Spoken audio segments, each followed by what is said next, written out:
নমস্কার বন্ধুরা, আজকের আমার এই সেশনটি শুরু করার পূর্বে আমি সকলের উদ্দেশ্যে একটি সতর্ক বার্তা দিতে চাইব। আর সেটি হলো, যে সকল ব্যক্তিরা দীর্ঘদিন থেকে ডায়াবেটিস রোগে, থাইরয়েড রোগে এবং হাই ব্লাড প্রেশার রোগে ভুগছেন, তাহলে আপনার জীবনটা আপনার হাতের মুঠোয় রয়েছে। কেন বলছি? কারণ এই রোগগুলো বেশিরভাগ ক্ষেত্রে কখনো সম্পূর্ণরূপে কিওর হয় না। এগুলোকে আমাদের নিয়ন্ত্রণে রাখতে হয়, অর্থাৎ মেডিকেশনের দ্বারা, আমাদের লাইফস্টাইলের দ্বারা, আমাদের খাদ্যাভ্যাসের দ্বারা এগুলোকে আন্ডার কন্ট্রোলে রাখতে হয়। তাই আজকের সেশনটিতে আমি আলোচনা করব যে সকল ব্যক্তিরা দীর্ঘদিন থেকে থাইরয়েড রোগে ভুগছেন এবং তারা যেসব 8টি কমন মিস্টেক করে থাকেন এবং যেই 8টি ভুল কখনোই করা চলবে না আপনি যদি থাইরয়েড রোগী হন, এই বিষয় নিয়ে আজকে আমি বিস্তারিত আলোচনা করব। এবং ভিডিওটির শেষ পর্বে আমি এমন 5টি টিপস দিতে চাইবো যেগুলো ফলো করলে, যেগুলো অ্যাপ্লাই করলে আপনাদের এই থাইরয়েড রোগ আপনারা নিয়ন্ত্রণে রাখতে পারবেন এবং নিজেকে সুস্থ সবল রাখতে পারবেন। তাই আসুন অতিরিক্ত সময় নষ্ট না করে মেন টপিক নিয়ে কাজের কথা আলোচনা করি। বন্ধুরা, যে 8টি কমন মিস্টেক আমরা সচরাচর করে থাকি সেটা আলোচনা করার পূর্বে আমি ছোট্ট করে আলোচনা করে নিই হাইপোথাইরয়েডিজম এবং হাইপারথাইরয়েডিজম বলতে কি বুঝি। বন্ধুরা, হাইপোথাইরয়েডিজম বলতে বোঝায় ওজন বেড়ে যাওয়া।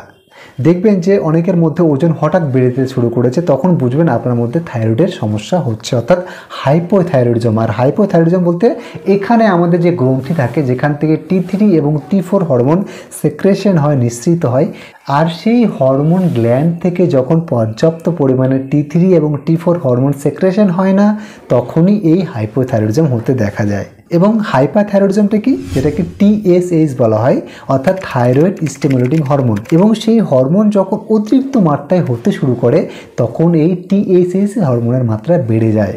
আশা করি বোঝাতে পারলাম। এবার ছোট্ট করে আলোচনা করে নিই যে আপনি যদি হাইপোথাইরয়েডিজমের পেশেন্ট হন এবং আপনি যদি নিজেকে আন্ডার কন্ট্রোলে না রাখতে চান বা আন্ডার কন্ট্রোলে আপনি নেই, তাহলে যেসব রোগগুলো আপনার মধ্যে অ্যাটাক করতে পারে সেগুলোর মধ্যে প্রথমটি হচ্ছে বন্ধুরা মাইক্সিডিমা।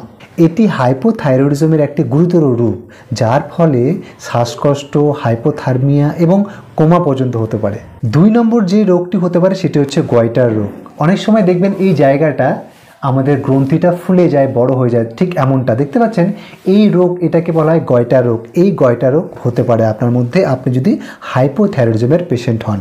3 নম্বর যে রোগটি হতে পারে আপনার মধ্যে সেটি হচ্ছে বন্ধুরা হার্টের সমস্যা হওয়া, অর্থাৎ কোলেস্টেরল বেড়ে যাওয়া বা হার্ট অ্যাটাক বা স্ট্রোকের ঝুঁকি বেড়ে যাওয়া। 4 নম্বরে যেটা হতে পারে বন্ধুরা ওজন বেড়ে যাওয়া, অর্থাৎ ওজন আপনার নিয়ন্ত্রণে না থাকা। এবং 5 নম্বরে যেটা খুব গুরুতর একটি ব্যাপার সেটি হচ্ছে বন্ধুরা বন্ধ্যাত্ব, বা যেটাকে ইনফার্টিলিটি বলা হয়। আপনি যদি হাইপোথাইরয়েডিজমের পেশেন্ট হন বন্ধুরা এবং সেটাকে যদি আপনি কন্ট্রোলে রাখছেন না, তাহলে একসময় এমন হতে পারে যে আপনার বাচ্চা ধারণের ক্ষমতা কমে আসতে পারে। এবার ছোট্ট করে আলোচনা করছি যেসব পেশেন্টদের মধ্যে TSH এর মাত্রা বেড়ে গেছে, অর্থাৎ যেসব পেশেন্টরা হাইপারথাইরয়েডিজমে ভুগছেন, তারা যদি এই রোগটিকে আন্ডার কন্ট্রোলে না রাখছেন, তাহলে আপনার মধ্যে যে সমস্যাটা দেখা দিতে পারে বন্ধুরা সেটি হচ্ছে হার্টের সমস্যা বা হার্টবিট বেড়ে যাওয়া, যেটাকে মেডিকেল ভাষায় ট্যাকিকার্ডিয়া বলা হয়, যা হার্ট ফেলিওরের দিকে নিয়ে যেতে পারে। 2 নম্বরে যেটি হওয়ার আশঙ্কা বেড়ে যায় সেটি হলো অস্টিওপোরোসিস, অর্থাৎ আমাদের বোন হেলথটাকে উইক করে দেওয়া, অর্থাৎ হাড়ের দুর্বলতাকে বাড়িয়ে তোলা। এছাড়া বন্ধুরা আপনার চোখের দৃষ্টিশক্তি কমে যেতে পারে এবং ওজন কমে যেতে পারে। তাহলে হাইপোথাইরয়েডিজমের মধ্যে ওজন বেড়ে যায় এবং হাইপারথাইরয়েডিজমের মধ্যে ওজন কমে যায়। ক্লিয়ার? আশা করি বোঝাতে পারলাম বন্ধুরা। এবার আলোচনা করছি যেই 8টি ভুল আমাদের কখনোই করা চলবে না, বা যেই 8টি ভুল আমরা সচরাচর করে থাকি। এটি আলোচনা করার পূর্বে আমি একটা মোস্ট ইম্পর্টেন্ট কথা বলতে চাইবো। আপনার মধ্যে যদি থাইরয়েড না থাকে বা আপনি যদি থাইরয়েডের পেশেন্ট না হন, তাহলে এই ভিডিওটা অবশ্যই ভালো করে দেখবেন, কারণ এই ভিডিওটা দেখার ফলে অন্য কাউকে আপনি ভালো পরামর্শ দিতে পারবেন, অন্য কাউকে ভিডিওটা রেফার করতে পারবেন। যাই হোক বন্ধুরা, 8টি ভুলের মধ্যে প্রথম ভুলটি হচ্ছে থাইরয়েড ওষুধ খাওয়ার পরে কিছু খেয়ে নেওয়া। অনেক সময় কি হয়, ডাক্তাররা বলেন যে সকালে উঠে আপনাদেরকে বাসি মুখে থাইরয়েডের মেডিসিন খেতে হবে। অনেক পেশেন্টরা কী করেন, সকালে উঠে ব্রাশ করলো, সাথে হালকা জল দিয়ে থাইরয়েড মেডিসিনে খেয়ে নিলেন। এবার করে কি, সাথে সাথে কিছু খেয়ে নেওয়া। বা অনেকে এটা বলেন যে আমাদের বেশিক্ষণ ব্রাশ করার পরে, মুখ ফ্রেশ করার পরে আমরা বেশিক্ষণ না খেয়ে থাকতে পারি না বা কাজে চলে যাই, তার জন্য তাড়াতাড়ি খেয়ে নিতে হয়। কিন্তু তাদের উদ্দেশ্যে বলছি বন্ধুরা, থাইরয়েড মেডিসিন খাওয়ার পরে যদি আপনি কিছু খেয়ে নিলেন, তাহলে থাইরয়েড মেডিসিনের যে একটা কার্যক্ষমতা বা আমাদের রক্তে ঠিকঠাকভাবে সেটা অ্যাবজর্পশন হতে পারে না। এর ফলে আমাদের থাইরয়েড মেডিসিনটা খাওয়া পুরোপুরি বেকারে চলে যায়। তাই থাইরয়েড মেডিসিন খাওয়ার মিনিমাম আপনাকে 30 থেকে 40 মিনিট আপনাকে কিছু খাওয়া চলবে না, বলেও কিছু খাওয়া চলবে না। 2 নম্বর যেটা কমন মিস্টেক আমরা করে থাকি বন্ধুরা, সেটা হচ্ছে থাইরয়েড মেডিসিন খাওয়ার পরে অন্য ওষুধ খেয়ে নেওয়া। অনেকে হয় কি যে সকালে উঠেই তারা গ্যাসের ট্যাবলেট খেয়ে থাকেন, বা আমরা তো বলে থাকি যে থাইরয়েড মেডিসিন আপনাকে সকালে খালি পেটে খেতে হবে, কিন্তু অনেকে করে থাকে কি থাইরয়েড মেডিসিনের সাথে ভিটামিন ট্যাবলেট, ক্যালসিয়াম ট্যাবলেট বা গ্যাসের ট্যাবলেট বা হোয়াট এভার। তো এইরকম মেডিসিনগুলো আপনাকে থাইরয়েড মেডিসিনের সাথে খাওয়া চলবে না, কারণ আপনি যদি থাইরয়েড মেডিকেশনে আছেন তাহলে আপনাকে থাইরয়েড মেডিসিনটা সম্পূর্ণ আলাদাভাবে খেতে হবে, এটার সাথে কোনো মেডিসিন অ্যাড করা চলবে না। ক্লিয়ার? এই জন্যই বলছি, কারণ অন্যান্য মেডিসিন থাইরয়েড মেডিসিনের কার্যক্ষমতা কমিয়ে তোলে। তাই আপনি যদি অন্যান্য মেডিসিন খেতে চান মিনিমাম আপনাকে 30 থেকে 40 মিনিটের গ্যাপ নিতে হবে। 3 নম্বর যে কমন মিস্টেক আমরা সকলে করে থাকি সেটা হচ্ছে starting and stopping medication without doctor consultation, অর্থাৎ ডাক্তারকে না জানিয়ে ওষুধ শুরু করা এবং বন্ধ করে দেওয়া। মনে করুন আগে থেকে আপনি কোনো মেডিসিন খাচ্ছিলেন, সেগুলো বন্ধ করে দিলেন থাইরয়েড মেডিসিন খাচ্ছেন বলে। যেমন বার্থ কন্ট্রোল পিলস হতে পারে, এস্ট্রোজেন প্রোজেস্টেরন ওষুধ হতে পারে, কিছু নার্ভের ওষুধ হতে পারে, বা অ্যান্টি ডিপ্রেশন মেডিসিন হতে পারে। বন্ধুরা এই সব মেডিসিন খেতে গেলে আপনার ডাক্তারবাবুর সাথে অবশ্যই কনসাল্ট করে নেবেন। এক্ষেত্রে ডাক্তারবাবু করবেন কি আপনার থাইরয়েড মেডিসিনের ডোজটা অ্যাডজাস্ট করে দেবে, আর তা না হলে থাইরয়েড কন্ট্রোল হবে না। 4 নম্বর এটি খুব কমন মিস্টেক আমরা সচরাচর করে থাকি, আর সেটি হলো change medicine brand without doctor permission. মনে করুন আপনার ডাক্তারবাবু আপনাকে এক্স ব্র্যান্ডের কিছু একটা মেডিসিন লিখেছেন, সেটা কন্টিনিউ কয়েকদিন খাওয়ার পরে আপনি ওয়াই ব্র্যান্ডে চলে গেলেন, সেটা ডাক্তারকে বললেন না। বা এমন হতে পারে যে আপনি মেডিসিন নিতে গেলেন কোনো একটা ফার্মেসিতে, সেখানে তারা বললো যে মেডিসিন একই ব্র্যান্ড আলাদা।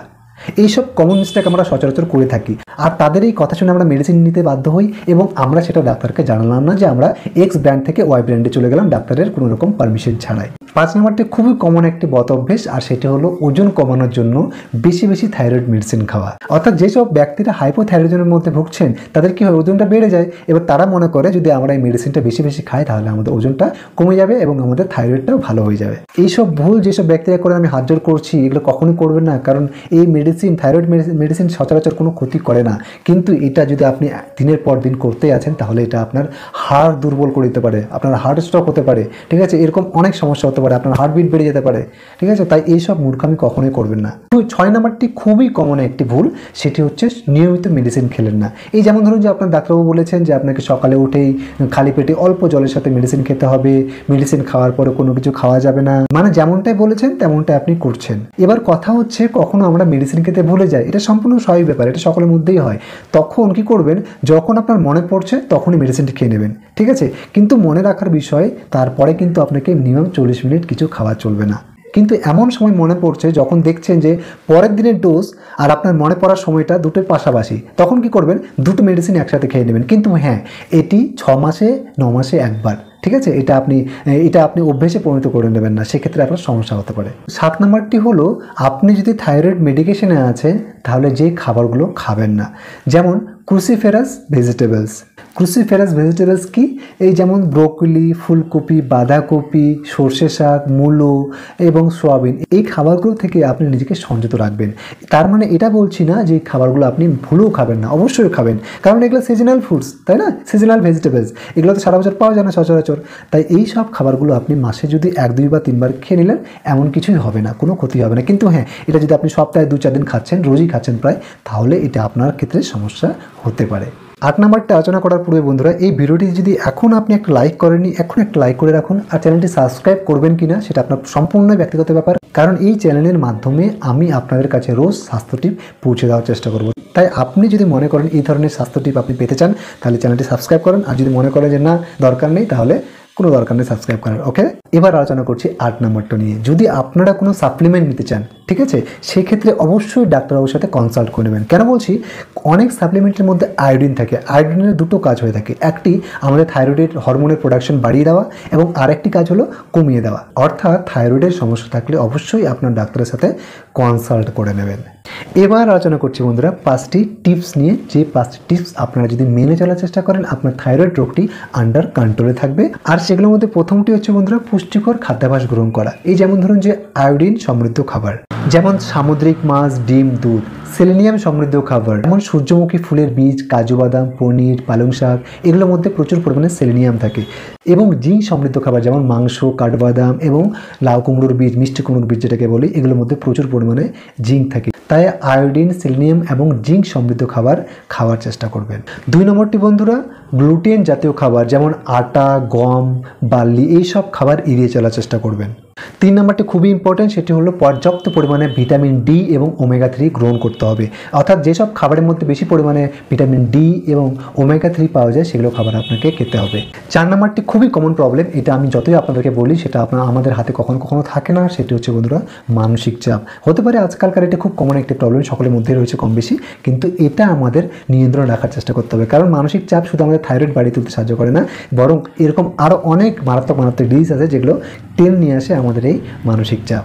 তাই মানসিক চাপ নিয়ন্ত্রণ রাখার চেষ্টা করতে হবে। 5 নম্বরটি বন্ধুরা, প্রতিদিন মিনিমাম আপনাকে 20 থেকে 30 মিনিট হাঁটা চলা, ফ্রি হ্যান্ডস এক্সারসাইজ যেগুলো হয় সেগুলো আপনাকে প্রতিদিনের অভ্যাসে অবশ্যই রাখতে হবে এবং প্রতিদিন 20 থেকে 30 মিনিট আপনাকে এক্সারসাইজ করতেই হবে। এই ভিডিওটির মাধ্যমে আপনারা যদি একটু কিছু শিখতে পারেন, একটু কিছু জানতে পারেন, কিছু অজানা তথ্য যদি আপনারা জানতে পারেন এই ভিডিওটির মাধ্যমে, তাহলে ভিডিওটি প্রচুর পরিমাণে শেয়ার করে দেবেন। কারণ আমার উদ্দেশ্য একটাই, সকলকে সুস্থ রাখা, ভালো রাখা এবং আপনার স্বাস্থ্যের প্রতি মনোযোগ আকর্ষণ করা। নমস্কার বন্ধুরা, সকলে সুস্থ সবল থাকবেন, ভালো থাকবেন, দেখা হচ্ছে পরের ভিডিওতে।